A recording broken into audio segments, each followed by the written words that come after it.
Welcome to Country Fried Rock. I'm your host, Sloane Spencer. This week, I'm finally talking with Great Peacock, a Nashville-based band of guys from Alabama that I've been following for a couple of years. Andrew Nelson and Blount Floyd are the core of Great Peacock, and their debut full-length album was just released in May 2015 on This Is American Music. We talk about building a team, how songs change over time, and stealth recording studios in Nashville. A whole lot more with the guys from Great Peacock today on Country Fried Rock. My guests today, conferenced in on the fancy phone, are Andrew Nelson and Blount Floyd, better known together as Great Peacock. Welcome. Oh, thrilled to be here. My pleasure. We kind of run in some of the same circles, so I've known about you all for a very long time. But the first time I ever actually saw you was recording at the CMT studios for CMT Edge. Yeah. So lots has happened for y'all in the meantime. Help us set the stage for what's going on with your debut record. Well, it finally came out last week. We're thrilled about that. We waited forever for it to come out. It just takes a long time to get stuff ready. Mm-hmm. You'd think technology would help out with that, but it doesn't. It kind of slows us down a bit. I miss the old days, or what I heard of the old days of making records and like putting them out quick, you know. That doesn't happen anymore. I don't want to put words in your mouth, but I know that you all have had this ready to roll for quite a while. So what has been changing for you all in terms of live performance in that gap? Because, I mean, it's been like more than a year since the record's been done. The band has changed and evolved quite a bit. For a while, we kind of always went through periods where we have a four-piece. Our bass player and our drummer are always with us. And for a while, we had interchanging sort of melody instruments. Like sometimes we do a show with a fiddle player. Sometimes we do a show with a pedal steel player. And then we recently had somebody with us for a really long time playing electric, and that person is no longer with us. So we're actually kind of entertaining the idea of just being a four-piece and being a little less folky and playing a little more electric guitar ourselves. But who knows, after this interview, that might not happen. Yeah, and we've had the guy who produced the record, Dan Fernandez, who actually played with us for a long time before that, has been out with us for the last couple of runs, and it's been great to just kind of get back to, kind of where it all began. And, he's a great person to show off what the record is, because he plays pretty much all the guitar on it. So that's been fun. He's going to be with us this weekend also, and the next weekend after that. That's cool. Well, how'd y'all initially connect with Dan Fernandez? Dan lives with one of our best friends in Nashville, and I would go over to hang out with my friend, and I would hear this guy just like incessantly playing lead guitar in the back room. Practicing. And I was like, do you get tired of that, man? He was like, no, you just eventually drown it out. I was like, well, I guess the good thing is at least he's really good. It sounds good. It's just, 10 hours a day of lead guitar. Mm-hmm. And way back when we had just started it, the band, because it was just something fun for us to pass the time as far as not getting out of music. It was our first show, and that guy who lived with him was going to play bass that show. And he was like, hey, do you mind if Dan comes play mandolin? And we were like, sure, he hasn't practiced with us, but let's do it. And he nailed it. And pretty much the only person that plays with us from that first show. That's crazy. Where did it end up that Dan ended up working in the producer role? He had just gotten into that role himself through just passing time, and it's kind of where his heart is, which is why he doesn't play with us all the time. And it just happened. It was really organic. It wasn't forced. He was just kind of like, well, let's start working together. And I don't remember a single point where we were like, had serious conversations about it. We just turned around one day and we were making a record, and then the serious conversations came much later. Originally recorded Tennessee, actually, a studio in Birmingham. When we were recording it, it was just like, all of a sudden, it's like, hey, we're not just producing this as the collective. He really stepped up and took a spot where we were like, wow, you're kind of producing this track also. That's kind of where it came from. We were like, well, we could do this whole record with you, and it makes sense because Nashville, and we don't have to travel because you throw a rock and there's a studio in Nashville.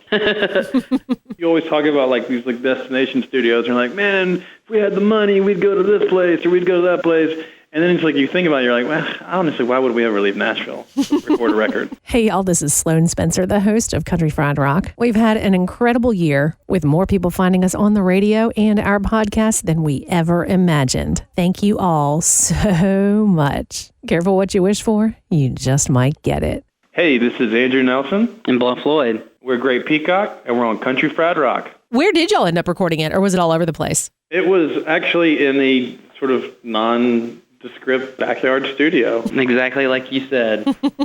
It was like probably used to be a 3 or 4 car garage back in one day, and then they've just built it out, and it's just in a neighborhood, and you walk in the backyard, and you open the door, and well, and Dan's so well connected. He's such a people person that like you can't go out to grab a drink without him running into 20 people he knows. As a result, I mean, it's like we weren't in a professional studio, but we had all the professional gear we wanted or needed. Dan made sure we had it. I saw you once, then I didn't see you all for like a year playing live, and it was definitely folkier, twangier, and then when I started to hear the later music, I was like, whoa, we got some like entire like fill the stadium kind of stuff going on here.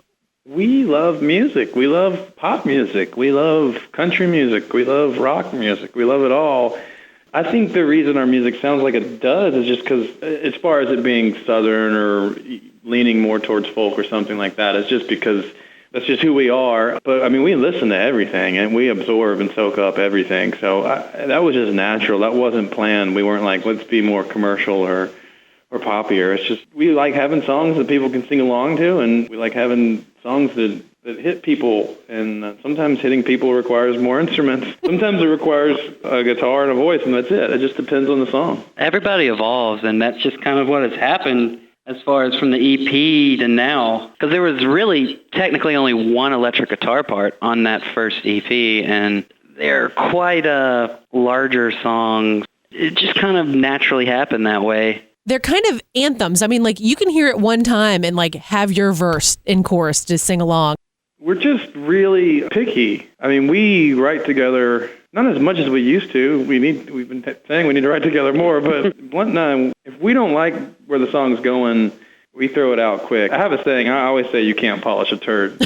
So, I mean, if it's not immediately something that feels really special, we just move on. We've gotten overwhelming compliments from people that have heard the record, either friends or strangers and fans, and they felt like we didn't have any filler songs on the album, covered a lot of musical territory, was easy to listen to because the songs were great. And that's not me bragging, that's just we're so picky about what we'll put out as a song. It's a great thing about always writing with the same person or another person is you wind up almost being a good editor more than like even, working together songwriting wise is usually when you sit down to write a song as a regular solo person, no matter what, you're going to sit down and you finish the song. But kind of the way that me and Andrew work, we'll come with ideas to the table and like, that one's not good, that one's good. Wow, that's it. Let's write that song today. Blount has a joke. He likes to always tell me that. He says, that would be a great one on your solo album one day.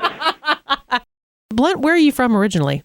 I'm from a small town in South Alabama called Dothan. Oh, yeah.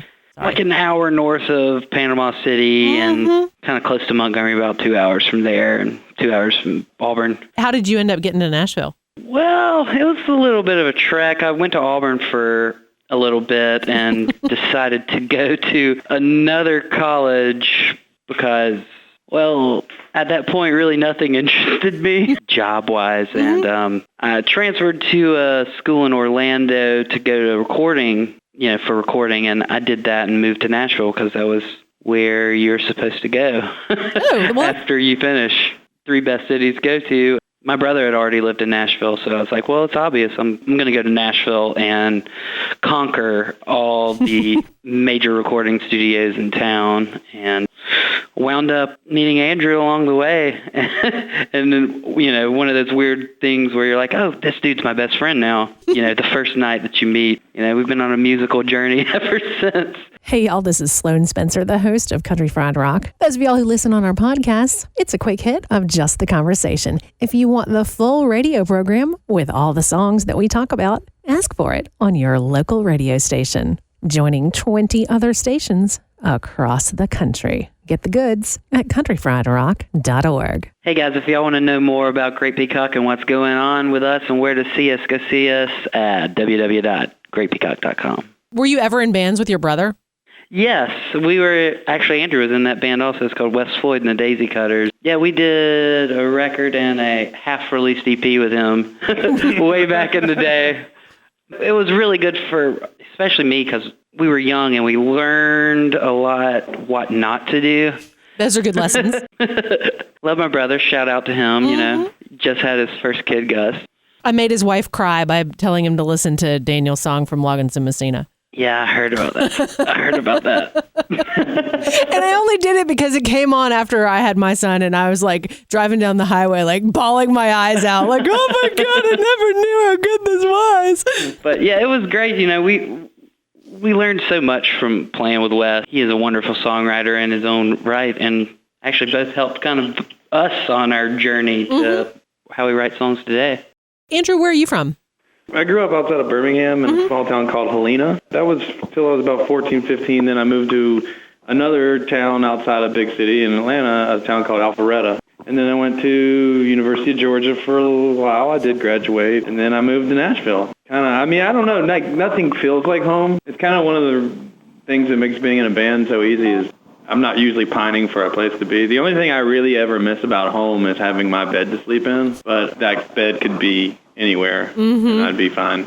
So were you playing music at all when you were in Athens? Oh, yeah. I don't know how good I was. I was playing quite a bit, yeah. I kind of always knew I was going to play music. I went to school for business and got that to make my mom happy. But I always knew I was going to play music. And I had a friend that lived in Nashville.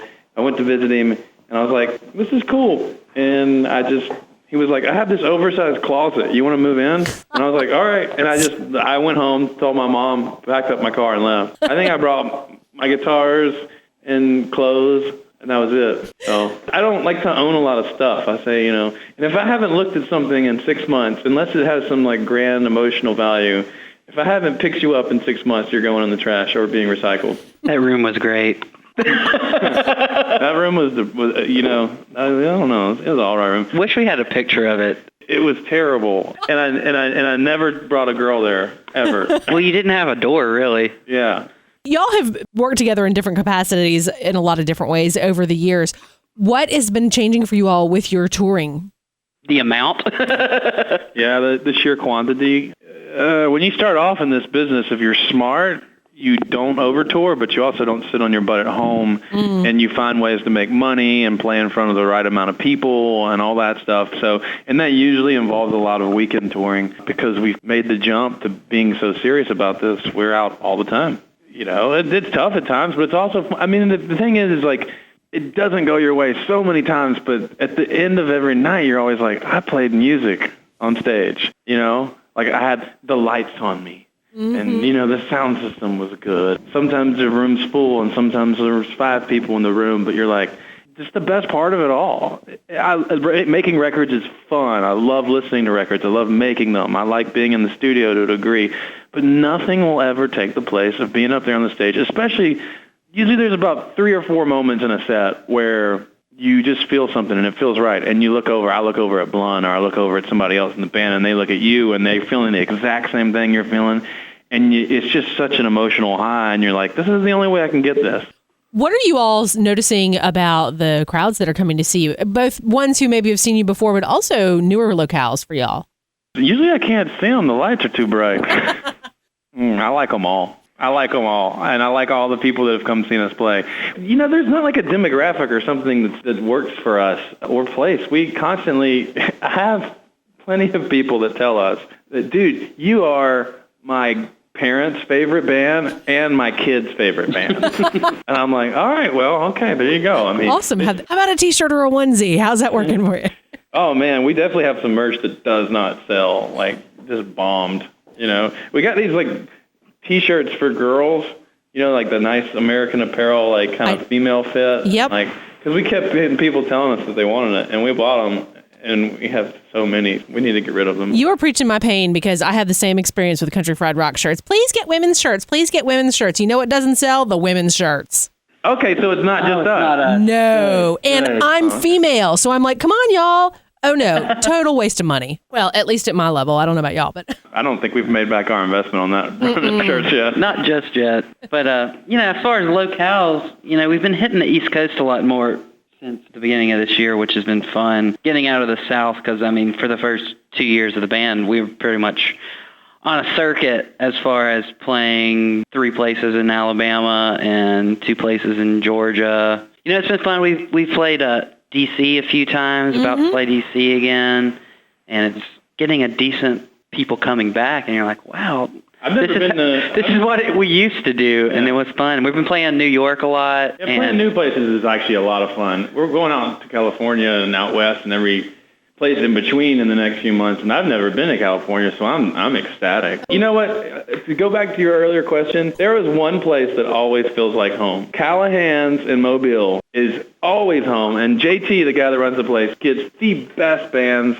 big people in there, and it's a small place. I remember the first time we played there, I was like, wait, this is where we're playing? And this is what all my friends were talking about? Oh my goodness, it's the best. If anybody's listening and you happen to be near Mobile, go on their website and see who they have. If you ever see anybody you like that you want to see play, go to Callahan's, go to the show. It's just one of the best places. I'm your host, Sloane Spencer. You can keep in touch with us on Facebook, but I really like Twitter, where we are at Country Fried Rock, ending with ROK. And if you want to see pictures of my shoes, my dog, and my lunch, stop by Instagram. But whatever way you like to hang out, stop by and say hey. Hey, we're Great Peacock. Our new album is Making Ghosts, and you can pick that up at any retail store or on iTunes or on Amazon or stream us on any of your streaming platforms. Y'all got some festivals in store as well. I haven't looked at our confirmed dates list in a while. Well, I know you're playing Well Crafted at Shaker Village in Kentucky. Yeah, we are. Happy birthday, Andrew. Yeah, on my birthday. We played it last year on my birthday, this year on my birthday too. They have weird alcohol laws and stuff there. Yes, they do. I used to live there. And so we got there and there's no alcohol and this is my birthday. I mean, come on. So when we got the offer from the festival to play this year, I told our booking agent, I was like, I will only play that again on my birthday if there is a handle of whiskey and, everything. I was like, I'm not trying to sound like a prima donna. This is just my birthday. But it was so cool. Last year we stayed in one of the traditional Shaker. They converted it to a hotel, but it was one of the original buildings that all the Shaker people lived in. I think ours was like a congregation house. It was it wasn't a church. It was like a public meeting house. Because they all live in the same, communal living, and it was one of the places that... Well, men would live one area, women would live the other. It was definitely haunted. It was pretty haunted. One guy in our band was trying to be really funny about it. It was walking to the front door and talking to the spirits.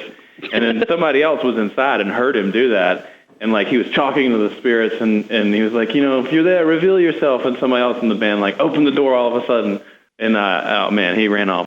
Wow. The architecture and the grounds are just beautiful at that place. And Doc Feldman, who puts it on, is one stand-up guy. I love Doc. And a great musician himself. And a great musician. Yes. Yeah, our label put out a record by him that is one of my favorite things they've ever put out. Have y'all had some shows with some band friends that have worked out to be really fun for y'all? Again, I know this sounds like a lame answer. They're all fun. It's always fun. I can't tell you any of the crazy stories. Lately, since we've been playing so many different places, we've kind of ventured outside of that group that we always used to play with. Starting this band, we would play different areas of the country with good friends that were in the band that you grew up to be friends with. El Cantador, we used to play so many shows with them. Yeah, we play with a lot of friends. that's kind of how when you're at a certain level, that's who you're going to be playing with. It's exciting to play with new people, too, that we've definitely played with some people that are a lot bigger than us, and that was a real treat. That's a big kick. We got to play with Apache Relay. Those guys were really nice. We just met them. We just had a ball with those guys. Our buddies in St. Paul and the Broken Bones, man. We love playing with them. Holy cow, just announced today that they're doing those 2 shows with the Stones. The Stones. I know. I was so proud of those guys. I had to, so awesome. Yeah. The guys are all such great guys. Rowan came to see us play in Birmingham a week ago. Oh, that was nice. It was so nice. Love those guys.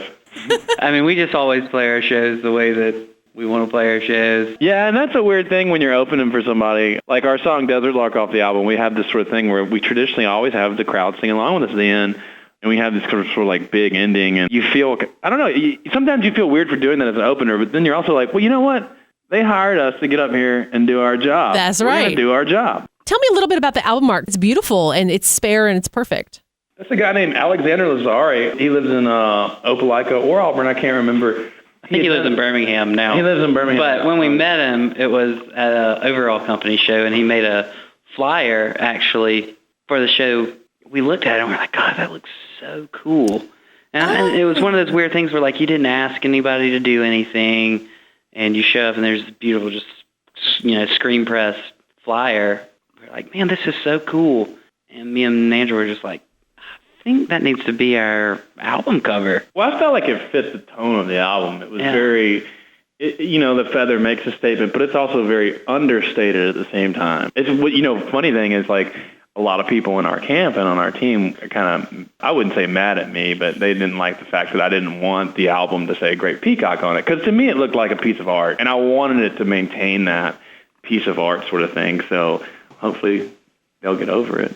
Y'all have done a good job of bringing the peacock theme through with both the visual and the whole vibe. Oh, yeah. People love our stage clothes. Blount gets an offer for his poncho all the time. I'll bet. It's never high enough. I was going to say, people are always like, let me buy that. And we're like, $10,000. Oh, sorry. I think the weirdest thing he got recently was after a show, a guy wanted to take a picture with him in the poncho, but the guy wanted to be in the poncho with him.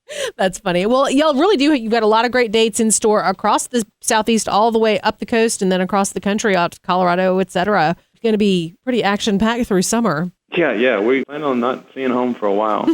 None of us are married but Blount, so he's a poor guy that has the wife at home. That I feel bad for her. She's been very patient, loving through the whole thing. Don't y'all have some kind of fancy vinyl with this? We do have vinyl. It's blue. It ended up having to be 3 sides, so it's a double album without being a full double album, because it was too long to put on just one piece of vinyl. 3 sides, and it's blue. And I can't tell you if it's 180 gram or not. I don't know. Is there anything special about the packaging with that? It's got a nice gatefold. You see pretty pictures of me and Blount when you open it up. So, yeah, its gatefold's cool, Andrew Nelson, Blount Floyd, Great Peacock, thank you so much for being with us on Country Fried Rock. It was our pleasure. Thank you so much, Sloane. Safe travels. Looking forward to catching y'all real soon. All right. Thank you. Countryfriedrock.org. Copyright 2015. All rights reserved. Our 2015 bed music is from Drivin' and Cryin's debut album, Scarred But Smarter. Got a great band you want to hear on Country Fried Rock? The best thing to do is tweet us at Country Fried Rock. That's Country Fried, R-O-K. You can subscribe to our weekly podcast on iTunes. Just search Country Fried Rock. Country Fried Rock radio programs are distributed to public radio through the Public Radio Exchange, prx.org. Our Country Fried Rock stinger is from Steve Soto and the Twisted Hearts. Ever he been helping us some country fried rock? Is there anything else about the band or what y'all have coming up that I have left out? I just want to be famous, Sloane. No. You want to be rich, not famous. Yeah. Oh, that is so true. I love fake Bill Murray quotes, and there's one the opposite of what I am right now. Right. There's a great quote attributed to Bill Murray that he probably didn't say, but it doesn't matter. That is, if you want to be rich and famous, try being rich first. Famous is overrated. Oh, yeah. So whether he said it or not, it sounds like him. Hey, y'all, it's Sloane Spencer. Thanks so much for finding all these new old episodes of Country Fried Rock. I've got something completely different available these days called Sleep with Rock Stars. And it all started from a listener comment back in the very early days of Country Fried Rock who said, I slow these down to 75% and fall asleep to them. And I was like, well, over the years I started thinking about it, and I recently started Sleep with Rock Stars. It's the Gen X Sleep Podcast, and you can find it at sleepwithrockstars.com or your favorite podcast app.